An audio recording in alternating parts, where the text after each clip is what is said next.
goeiemôre Eugene. My naam is Henry Vrieselaar. So my collega het 'n interview, maar daar is sommige dinge wat ek nog wil byvoeg. Ik wil graag weet, was u gestremd gebore of je dit later in uw leven gebeur? Basically was ik gestremd geboren. Maar, ik ga zeggen, ik was 12 jaar oud, toen was ik een tref en trap. Dat het die situatie nog een beetje verergerd. Wat ervaring het u gehad terwijl u groot geraakt het als een gestremde kind? Kijk, in sommige situaties, voor gestremde mensen vooral, wordt dames veel gezegd, luister, zij kan niet dat doen, niet, zij kan niet dat doen. Niet.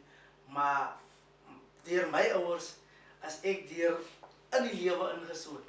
Kijk, dus ik heb nog niet sport gedaan op de school, nee, maar ik heb landlopen gedaan. Wat hulle noem het, zij kan maar stap van 21 hoek af tot bij daar. So, dat is maar hoe ik mezelf geboost heb.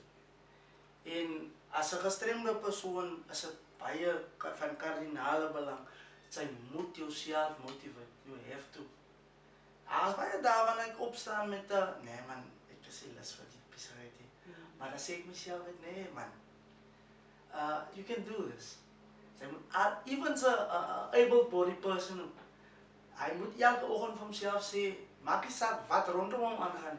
Hij moet zichzelf zeggen, I can do this. Oké, ik heb nog één vraag hier. Wat een droom heeft u gehad als een kind? En heeft u daar de dromen bereikt zover? Een droom wat ik gehad heb, is maar net om gelukkig te wezen. Ik is jammer om te zeggen, ik heb die baie dromen. Ik wil net, I just want to be happy. Ja, baie dankie vir u tyd. Ek waardeer dit baie.